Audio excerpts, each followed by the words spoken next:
Hello student, my name is Varun Chaudhary, Assistant Professor of Law in the Press Law College, Greater Noida. And today I will tell you about the TP Act and the topic is immovable property.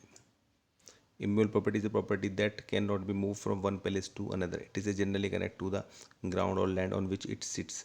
The terms immovable property also include the land. अभी immovable property जो होती है वो ऐसी property होती है जो एक स्थान से दूसरे स्थान पर नहीं लेकर जाई जा सकती, यानी कि जिसका स्थान परिवर्तन नहीं किया जा सकता है। ऐसी प्रॉपर्टी क्या बोलेंगे? इमूवेबल प्रॉपर्टी बोलेंगे। मतलब मूर्त प्रॉपर्टी और अमूर्त प्रॉपर्टी, ठीक है ना। तो इसको बोलेंगे ऐसी प्रॉपर्टी जो एक स्थान से दूसरे स्थान पर लेकर नहीं जाई जा सकती है। अभी आपको ध्यान देने वाली बात है, मैं आपको यहाँ पर क्यों डिस्कस कर रहा हूँ ये सब चीज़ें, तो टीपी एक्ट में ये चीज़ पढ़ने वाली बहुत ज़रूरी है कि जैसे आप देखते हैं कोई किस चीज़ की प्रॉपर्टी चोरी किस चीज़ की हो सकती है, जो एक स्थान से दूसरे स्थान पर लेकर जाई जा सकती है, यानी कि जिसको हम एक दूसरे स्थान से दूसरे स्थान हटाकर कहीं और ले जा सकते हैं, वो चीज़ चोरी हो सकती है। लेकिन इमूवेबल प्रॉपर्टी जो एक स्थान से जुड़ी हुई है, ज़मीन से जुड़ी हुई है, उस प्रॉपर्टी को वहाँ से हटाया नहीं जा सकता है, तो ऐसी प्रॉपर्टी क्या कहलाएगी? इमूवेबल प्रॉपर्टी कहलाएगी।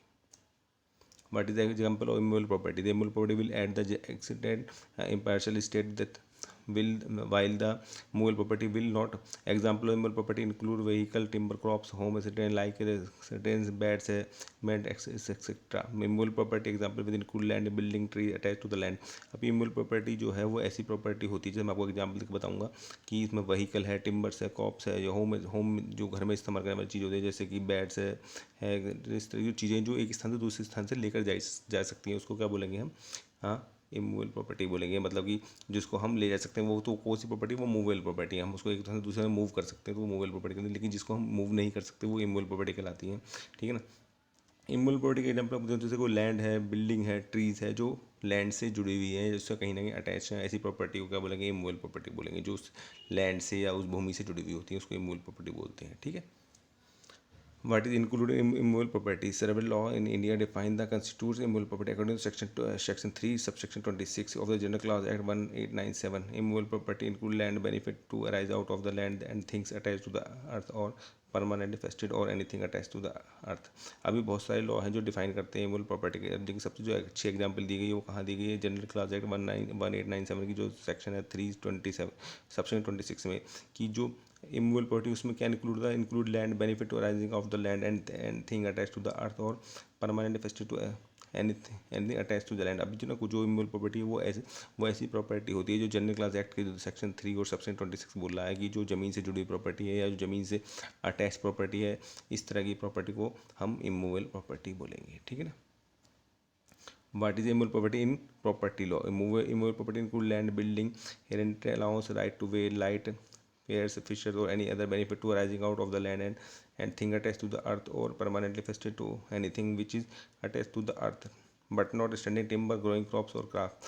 अभी जो भी इमूवेबल प्रॉपर्टी है उसकी जो एग्जांपल आपको देना चाहूँगा, उसमें जो लैंड है, बिल्डिंग है, उससे जुड़े हुए राइट है, right to way, right to light arising features और any other benefit arising out the land, जो उस लैंड से जुड़े हुए जो राइट्स हैं वो इमूवेबल प्रॉपर्टी में आएंगे, ठीक है ना।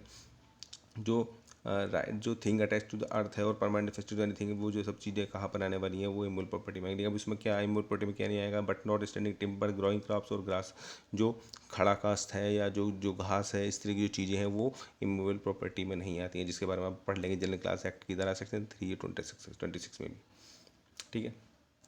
What is immovable property in property law, ठीक है ना। Immovable property include land, building, rent allowance, right to way, light, feature और any other benefit arising out land which तो मैं आपको ये बताना चाहूँगा जो इमूवेबल प्रॉपर्टी है वो ऐसी प्रॉपर्टी है जो एक स्थान से दूसरे स्थान से लेकर नहीं जाई जा सकती है, ठीक है ना। जो उसका स्थान हम परिवर्तन नहीं कर सकते हैं, जैसे कोई ज़मीन है, जैसे कोई बिल्डिंग है, जैसे कोई घर है, ऐसी प्रॉपर्टी को एक स्थान से दूसरे स्थान से उठाकर या परिवर्तन नहीं करा जा सकता। लेकिन कुछ प्रॉपर्टी ऐसी होती है जिन्हें हम उठाकर दूसरी जगह पर ले जा सकते हैं, जैसे क्या? गाड़ी, कार है, कोई साइकिल है, कोई बाइक है, ठीक है ना, या कोई भी ऐसी चीज़ है जिसको हम उठा के दूसरे स्थान पर ले जा सकते हैं, वो प्रॉपर्टी मूवेबल होती है। लेकिन जो इमूवेबल प्रॉपर्टी होती है उनको हम स्थान परिवर्तन नहीं कर सकते हैं, ऐसी प्रॉपर्टी इमूवेबल प्रॉपर्टी होती है। तो मैं आपको बताना चाहूँगा, जैसे कि एक एग्जाम्पल देकर मैंने आपको समझाया लॉ में इसके बारे में क्या होता है कि जैसे कि चोरी की डेफिनेशन में आता है, हमेशा आप चोरी की डेफिनेशन पढ़ेंगे कि किस प्रॉपर्टी कौन सी प्रॉपर्टी चोरी हो सकती है? जो प्रॉपर्टी चल संपत्ति है, चल का मतलब क्या? मूवेबल प्रॉपर्टी है, उसकी चोरी हो सकती है, जिसको एक स्थान से दूसरे स्थान पर ले जाया जा सकता है, ठीक है। जो अचल संपत्ति है उसकी हम चोरी नहीं कर सकते। तो अभी ना इसी तरह से हम बात करें टीपी एक्ट में भी यही होता है कि किस प्रॉपर्टी को कन्वे कर सकते हैं, किस प्रॉपर्टी के राइट को कन्वे कर सकते हैं। इसके बारे में जानने के लिए हमें ये जानना बहुत जरूरी होगा कि मूवेबल प्रॉपर्टी में क्या डिफरेंस है।